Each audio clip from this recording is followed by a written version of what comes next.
Hey folks, welcome back to the channel. We're working on my skateboard guitar, if you remember, and this is episode 2. I'm working on the neck pocket today, so let's get started with that.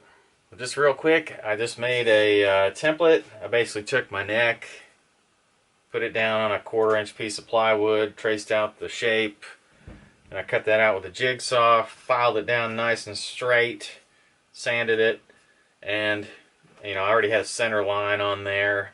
I made a center line on my body with some masking tape and some other things, and I just lined it up, and I used my little trim router with a straight bit, and I've routed out that little cavity there, and it does accept the neck, which is what I was after, and I think that puts me in a good spot to be a lot closer to being done.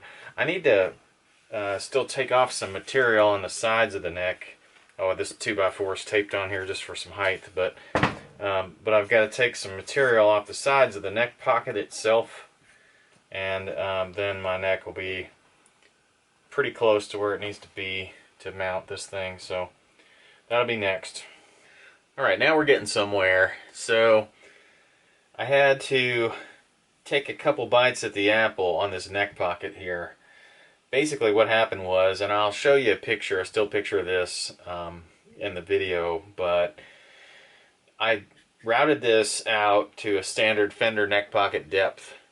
I think it was about 685 or something like that, and that turned out not to be enough, and so I had to take it down about another 40 thousandths or something. I just basically measured the tan lines on the side of this neck, and you'll know what I'm talking about when you see the still photos, but there's a line that shows where the pick guard used to be and where the body used to be on the side of this Yamaha, and I measured that depth, and it was actually a little bit deeper than a standard Strat, so routed that out again, and now I'm good. I've got the bridge to mount now. So I'll be working on that a little bit, and I've also got these tuners that I'm going to replace. These tuners are just those really awful diagonal stamped steel covered ones. They're on all the cheap entry-level guitars these days, but I've got to get rid of those. I've got a set of vintage 6-in line, almost Clusen style ones to go in here, so those will look nice. And I'm pretty much done with making this look the way that I want it to. So I've been doing some shaping of this block around the horns. I've got it laid back real nice, kind of radiused out. There's no sharp edges or anything, and you've got plenty of access to these high frets that way. So I've still got some decisions to make on this thing. I was trying to think about like whether I actually want to leave this wood exposed. It looks pretty good, but it's not perfect, and I think I may just cover it up with black paint. We'll see. But I've got some options there, and I've got plenty of work to do here. I've got to cut this back piece to go here to cover up some holes for the electronics. I've got to make the holes for the electronics. And I've also got to route for a humbucker. So I've got things marked here. I know where my bridge goes. I've actually gotten my bridge now, so that'll go there. I've got a humbucker here. I'm going to use a Seymour Duncan JB, I believe. And I've got some controls. I'm just going one volume knob and an input jack, and that's it. So real simple design.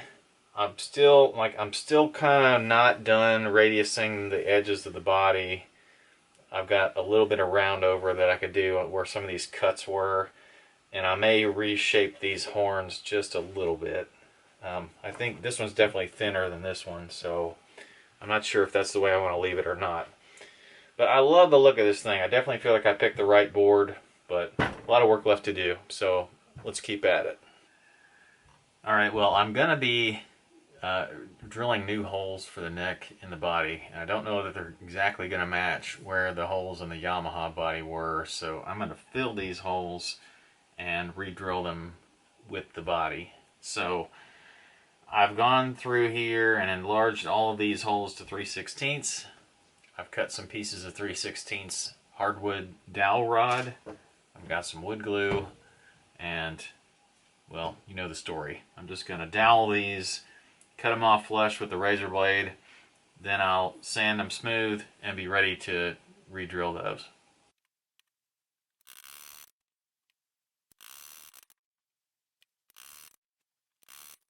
Well, I was all set to install some vintage style tuners, and it turns out that the whole location on a Yamaha headstock is not the same as the whole location on a Strat headstock.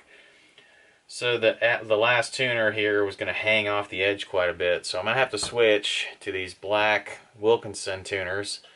And I'm actually kind of bummed by that, because these are much better tuners and I was saving them for a different project, but they fit here and they're not going to distract too much, being a little bit of a different color because the body of the guitar is black. So I'm going to use these, but I did have to enlarge the holes, and that's because the holes went on these really cheap, well, I'll show you a picture of the diagonal tuners later, but on those really cheap tuners, the holes are sort of a vintage size hole, whereas these mini tuner styles are a modern style hole. I ended up drilling these out to 25/64 just to get this to go in, and you know, they're tight, but they're in there. And now I'm going to go back and fill the previous screw holes with some toothpicks and glue, and then I'll go back in, re-drill these,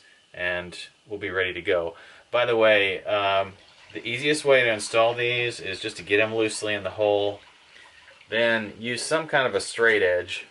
I've got this like router template that I'll just use, but like use some kind of a straight edge along the bottom edge, get them all lined up, then put the nuts in on the front side, tighten them down. That way they're exactly where they need to be and they're tight against the headstock. Then go in and drill your holes and install the screws.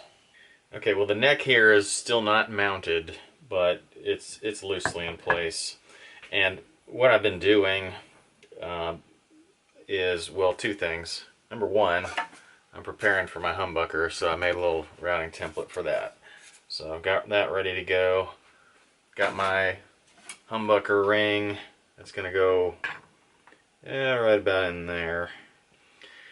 And just kind of getting ready to measure that. But before I route the humbucker, I wanted to make sure that I had my bridge placement exactly where it was going to be. And so a bit on bridge placement. So this is a 25.5-inch scale neck. So what I know about scale, the high E string is usually the one that's right on the money in terms of the measurement of scale. So you want to measure 25.5 inches to that saddle, and then plan on the other ones falling back from there. Not all of them, but you know, for the most part, they fall back from there. So what I've done is I set my bridge up with my saddles in it previously, and I measured 25.5 inches from the nut to the high E saddle, the point where the string contacts it. So that led me to basically a 25-inch measurement to the front edge of my bridge, and I've got everything I've got my center lines drawn, I got everything placed, and so I placed the bridge down on a piece of masking tape and drew in the two holes for the front edge, center punched those, drilled those out. Now I can, now I've got my bridge placed, and I've still got 3 more holes to drill, but I've got my bridge placed. And believe it or not, this area of the skateboard, right where the trucks were, is actually really pretty flat.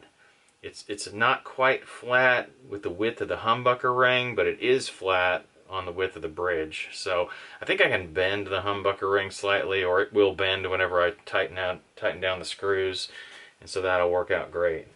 So just got to get that humbucker routed, and making good progress. Another thing I've decided to do is I think I'm going to do a custom water slide decal on the headstock. I've got to take the tuners off to do that. I've got to sand off the Yamaha logo, But I think I want to do that just because this is not a Yamaha guitar, and it's a, you know, just a little point of pride for me to put my name on it or something. I'm going to try to figure out what's going to go on the logo, but that'll be next after I do all this routing and, you know, get the guitar kind of laid out. And I'm gonna put one string on it just to make sure that I can set the action somewhere in the neighborhood, and then get to the cosmetics. Okay, well, a little bit more progress here. I've got a humbucker route now, and that thing works pretty good. I did a pretty decent job on it for making my own template, and the humbucker fits, and the ring fits, so I'm pretty happy with it overall. It's gonna look nice there. The other thing I've got to do, though, in addition to just getting the route for the humbucker in place, is I've got to get some kind of a cavity for wiring or something. Like, even if it's just a couple of little channels, I've got to drill some holes. I've got to run a wire under the bridge for a ground. I've got to run the humbucker wire back through the back, and I've got to drill like for a control pot or something. I think I'm going to put it in this spot here, and I've got a jack plate that I'm going to use. I'm going to use a Strat jack plate, but flipped upside down, because I've seen that before on angled guitars like this, and I think it's going to work well, and there won't be that much sticking through the bottom of it that I'll have to account for with a cavity route of some sort. I also have cut this piece of skateboard here, which was my nose, and I've got it fit so that it fits like on the back here, so that if I route some sort of cavity cover, it gives me a little bit of thickness in the back end there. It's also going to help balance the weight on this guitar a little bit, because I think it's going to be a little bit nose heavy. So I'm going to try to put as much back here as I can. And it gives me a little bit more thickness to mount my strap button to, and a couple other things. So far so good. Just keep on plugging on, and I'm just going to see next, I guess, what I can do about these cavity routes. Well, this feels like a good place to end the episode today. I've got a lot of work to do on the cavity cover, so I'll be doing that in the next episode, and we'll just be getting a lot further along in the guitar build. I promise you some major progress, and we might even get close to seeing a finished guitar in this third episode that's upcoming. So again, thank you all for liking, thank you all for commenting, and most of all, thank you all for subscribing. And you know, make sure you do that so you can see the next episode, and I'll see you guys next time.